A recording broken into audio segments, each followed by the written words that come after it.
Es la más famosa que existe. Todo el mundo que entra aquí, aparte del vampiro, siempre te preguntan por esta tumba, y es la tumba de un niño. La tumba del niño Ignacio Torres Altamirano, que nosotros de cariño siempre lo conocemos como el niño Nachito.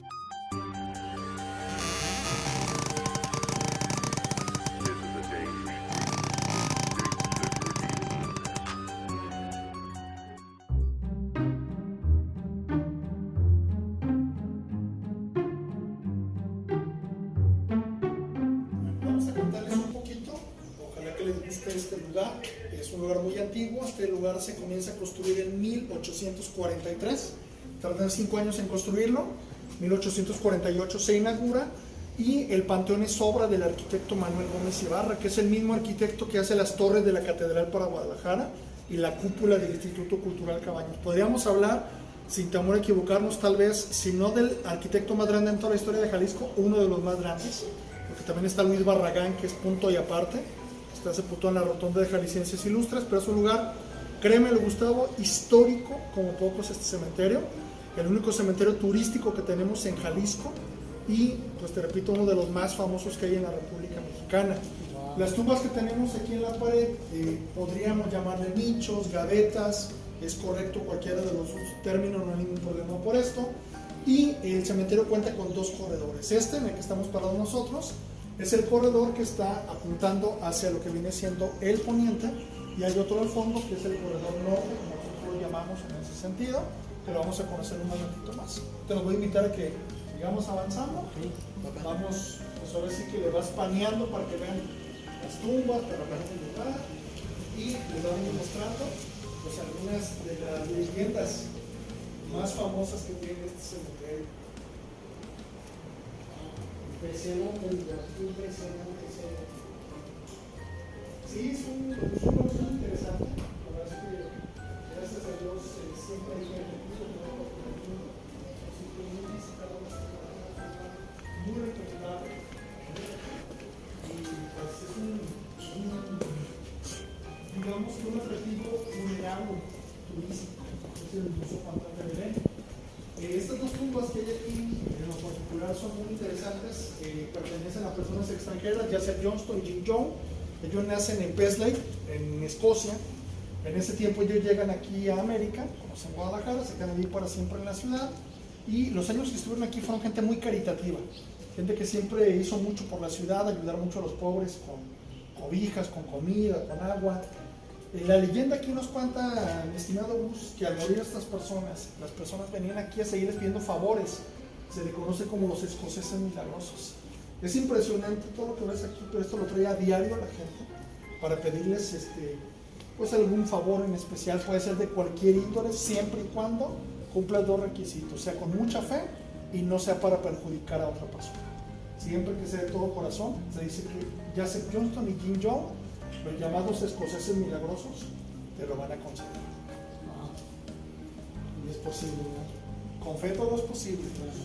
Eso la fe es sí. Ahorita que lleguemos a esa esquina, tenemos una situación muy interesante. Primero, esta tumba que está a la derecha, que tiene reja, ya la puede ver aquí. Aquí lo curioso, lo interesante, y digamos que hasta lo histórico, es que queda sepultada en el mismo lugar que lo construyó. Y la otra, que es muy interesante, y que pues ahorita tú lo estás experimentando aquí en persona, que ya has venido, es que en esta esquina se nota la diferencia de alturas que tienen los 2 corredores. Está este que está aquí, pues, y este aquí que se nota de inmediato que es más alto, ¿cierto? Este tipo de corredor, o de este tipo de altura, de arco que tenemos en este corredor, se llaman arcos de cañón. Y este arco que está un poco más levantado se llaman arcos de medio punto. ¿Qué es lo que supone esto, o para qué lo hizo Gómez Ibarra? Primero, juega con la vista, es algo muy interesante. Pero segundo, aunque tienes una misma longitud, tienes una distinta altura. Y esto obviamente te permite tener más tumbas acá. Porque si tú te fijas, en cada arco donde estamos parados, caben 15 tumbas, o 15 gavetas por arco, y acá caben 18. En este cementerio hay 50 arcos en cada corredor. Si multiplicamos 50 por 15 nos va a dar 750 tumbas acá. Pero si multiplicamos los 50 por las 18 tumbas que hay acá, nos dan 900. Y sumadas son 1650. Ya si José Guerrero o Alan o Bull no me creen, pueden Los voy a contarlas una contar. por una. Yo los espero sin ningún problema. Esas son las que, Fíjate que así, a simple vista se ve luego, simplemente 2, 4, y acá hay 2, 4, 6 alturas ¿sí? de cada gaveta. Pero fíjate que le da más belleza, más profundidad, visualmente es muy interesante. Y Más algo que a lo estético. mejor la gente que nos está viendo, que está viendo a José también, y personas que no son de Guadalajara, hay algo que José lo puede corroborar sin ningún problema, y es uno de los grandes atractivos de este cementerio. Aquí le encanta a los novios y a las quinceañeras para venir a tomarse sus Exacto. fotografías del evento. Cuando esto se lo comentas a un turista en la parte de afuera del panteón, pues nunca te lo va a entender. Si como ¿por un qué? panteón, pues están locos.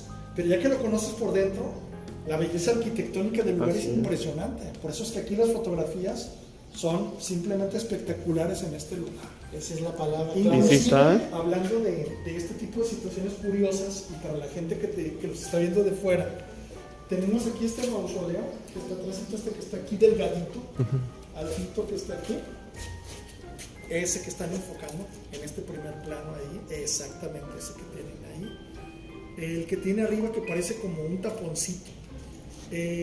Cuando tenga oportunidad tu público, ojalá y puedan ingresar a YouTube y buscar un video del señor Enrique Bunbury, un artista muy reconocido, un gran rockero español.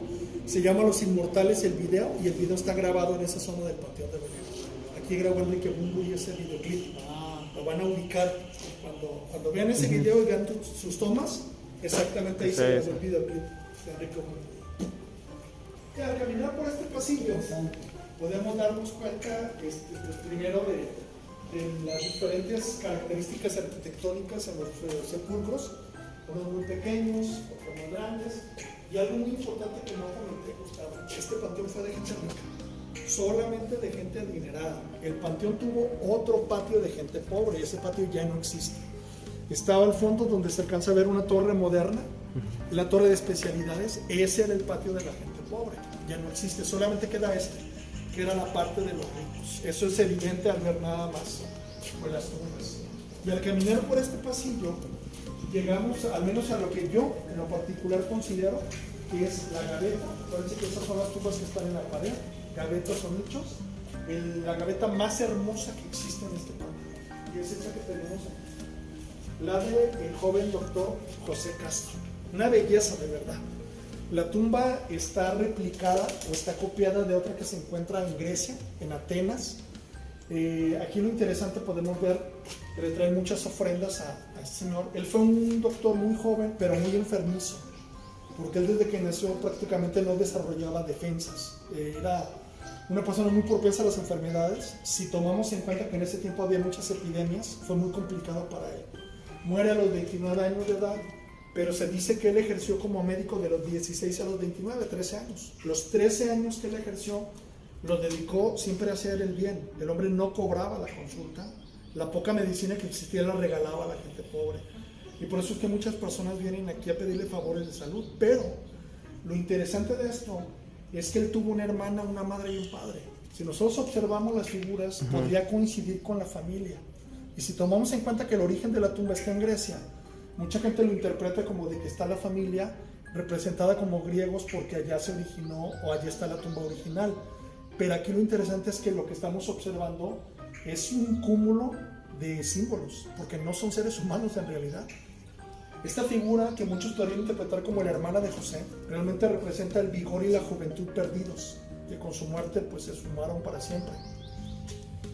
El hombre que aparece aquí en lugar de su padre representa a Cronos, el titán más poderoso de la mitología griega, padre de Zeus, amo y señor del tiempo y de la vida.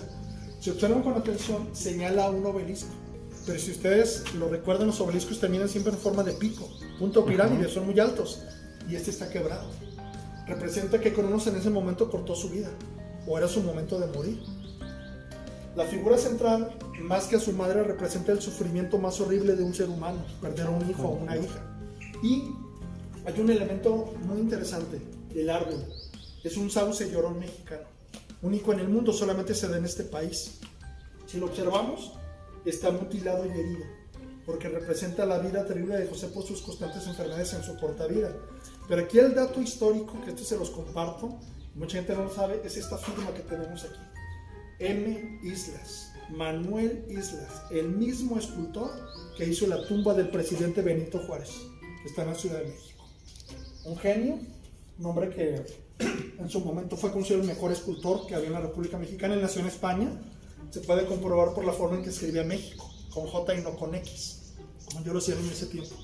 Y es la tumba que se le conoce como del Doctor Bueno, la tumba más bonita del panteón en cuanto a gavetas, y una leyenda y una tumba extraordinariamente hermosa. Aprovechando que están ustedes, si quieren hacer algún acercamiento, hay 3 detallitos que yo siempre le comparto al público. El primero, si observan el árbol, las hojas están grabadas una por una. Si observa la corteza del árbol, es increíble el trabajo que se hizo en los claroscuros, y hasta los detalles más pequeños como las uñas de los personajes están presentes aquí. Un detalle adicional, la figura de femenina trae una guirnalda de rosas en la mano, pero si observan se forma un corazón al centro. Esto representa que cuando pierdes a una persona muy amada como un hijo, con el corazón en la mano hay que acercarse a Dios. Es el único que te va a consolar en esos momentos tan difíciles. Vamos a continuar de este lado. Aquí hay algo que es una de las curiosidades que algunos se fijan y otros no se fijan en un recorrido. Tenemos este epitafio de la niña Ramona Arias, que para mi gusto posiblemente es el epitafio más hermoso que hay en el panteón.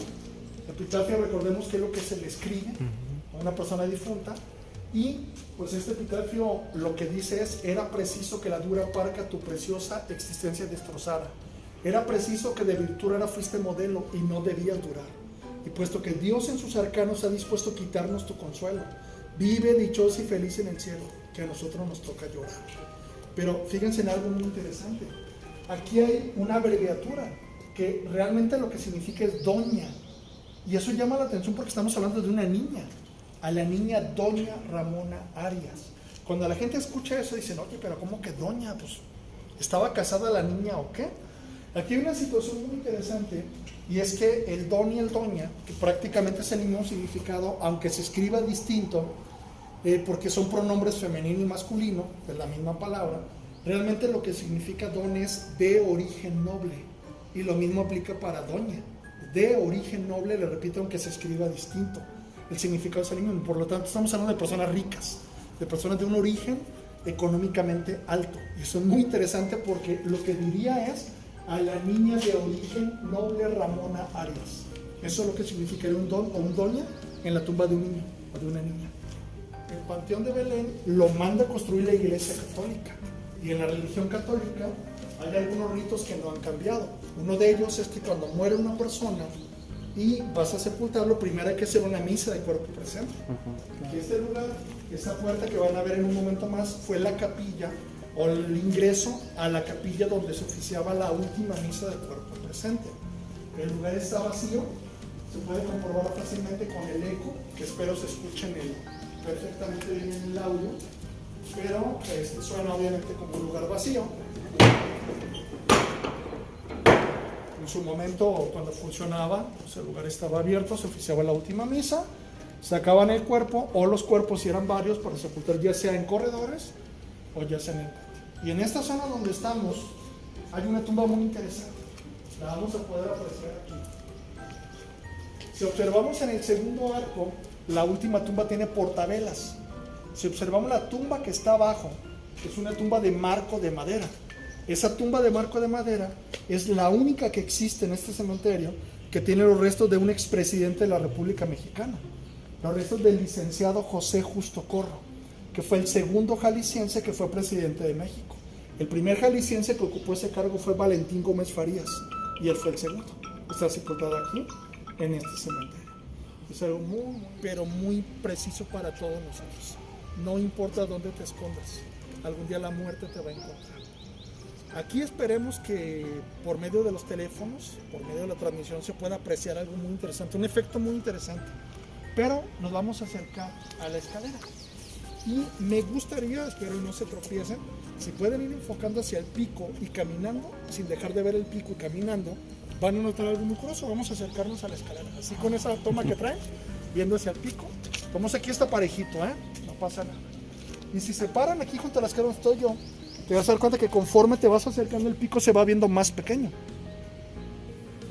Pero vamos a subir, aquí sí hay que ver dónde van pisando para que no se caigan. Y se van a dar cuenta al ingresar que por dentro es enorme. Aquí ya enfócale las escaleras, mi estimado Luis, ¿no? Te vas a caer aquí, Nos quedamos aquí ya. Estamos ya, el público ya vio por fuera cómo se ve el pico. Y una vez que ingresamos a este lugar,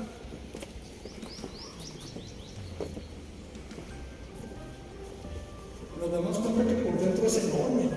El pico es muy grande, de verdad, aquí por dentro. Y sí, En realidad, si se fijan, por fuera parece una pirámide, pero realmente un octaedro. De 8 lados, todo lo que viene arriba está pintado a mano uno por uno, se llaman casetones. Y esto fue la capilla de veneración de los personajes ilustres. Aquí tenemos un altar tridentino, un altar que tiene 3 niveles. Y si se fijan también, solamente hay 3 ingresos. Dios Padre, Dios Hijo, Dios Espíritu Santo. Lo que está representado aquí. Aquí colocaba el féretro, el sacerdote se colocaba ahí. ¿Por qué? Porque recuerden que hace mucho tiempo el ritual de la Iglesia Católica en la mesa era al revés. El sacerdote de frente al altar y de espaldas a los feligreses. Aquí colocaban las ofrendas. Terminaba la misa con el presente, bajaban por esa escalera, daban vuelta, atrás no hay historia, pero sí hay una puerta que accede a una capilla subterránea donde hay 64 catacumbas, que es donde se juntaban los personajes ilustres. Aquí dejan eso. Si nosotros bajamos por esto, vamos a poder apreciar por fuera esas catacumbas, que nos pueden mostrar. Vamos a bajar por este principal.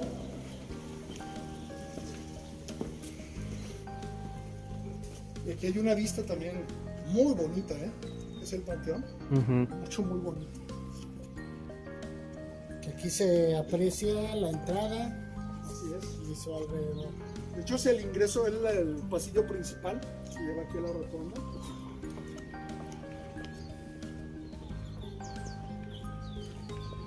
Y este mausoleo que está aquí, este mausoleo grande que tenemos aquí a la derecha, es muy importante históricamente hablando para el catolicismo de este país.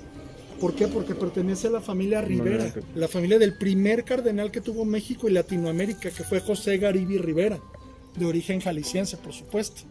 Esta es una tumba, le repito, históricamente muy importante para la religión católica en este país. Y aquí, como les compartía, se puede apreciar por la parte exterior las catacumbas, que era donde sepultaban a los personajes ilustres de Jalisco. Vamos a poder ver desde aquí.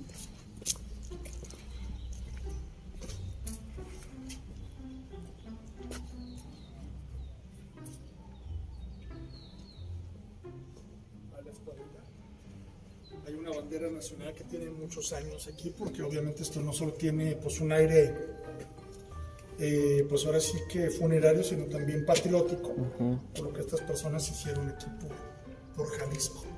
Esta en realidad podríamos decir que fue la primera rotonda, la original, rotonda de jaliscienses ilustres que tuvo este estado. ¿Qué tal? Impresionante, bellísimo lugar. Todo es original, no se ha restaurado aquí nada. Y vamos ahora a conducirlos pues a una de las leyendas más famosas que tiene este panteón. Aquí en Guadalajara, te puedo decir sin temor a equivocarme, que inclusive si le preguntamos a un niño de unos 10 años para arriba si ha oído hablar de este panteón, te van a decir que sí, aunque no lo conozcan. Y si le preguntas por leyendas, aunque no se las sepas, te van a mencionar que en este panteón hay un vampiro. Sepultado. Es uno de los atractivos más grandes que tiene el cementerio. Se dice que hay un vampiro sepultado en este lugar. ¿Cómo es que sucede esto? Bueno, la leyenda cuenta que hace muchos años un hombre muy extraño llega a Guadalajara, un hombre alto, de piel clara, muy bien vestido. El hombre provenía de Europa, nunca se supo exactamente de dónde, pero se llamaba el conde de Bardock. Y la gente comienza a murmurar que aquel hombre vivía solo, que solamente salía por las noches, que en el día nunca lo veían. Pero también comienzan a decir que muchos niños, adolescentes y adultos comienzan a desaparecer en un área muy cercana a la zona donde él vivía.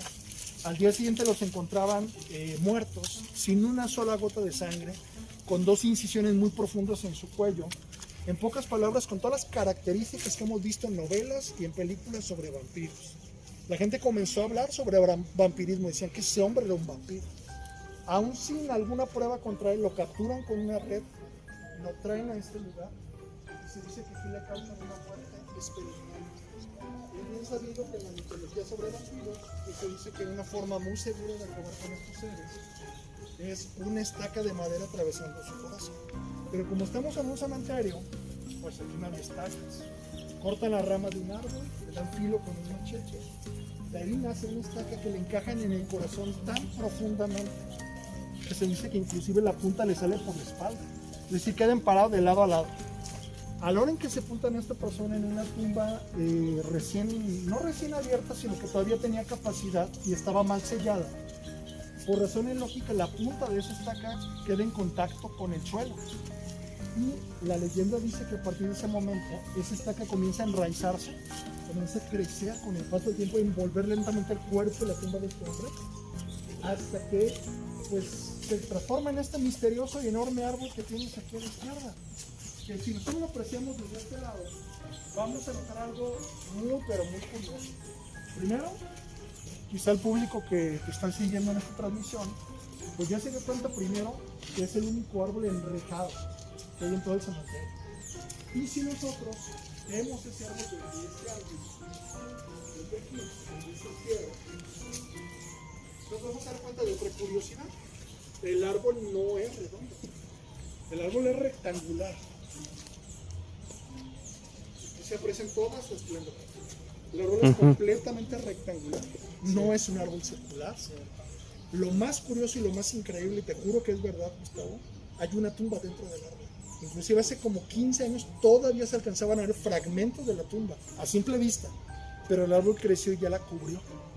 La leyenda dice que el día que este árbol se seque o el árbol se caiga, el vampiro quedará libre para atacar con toda su furia a esta ciudad como una venganza por la muerte tan horrible que le dieron. Decían que si de alguna manera cortas el árbol o le trozas alguna rama, cortas esto y sale sangre, sale un chorrito de sangre, pero eso obviamente no es cierto. Eso es parte del mito que se cuenta sobre este árbol. Y este es el famoso árbol del vampiro. En pocas palabras, el árbol que estás viendo es lo que nace de la estaca. Eso es lo que se cuenta. Y es uno de los sitios más misteriosos y más visitados de este cementerio. Y tal vez para muchos la leyenda más antigua que existe en este lugar.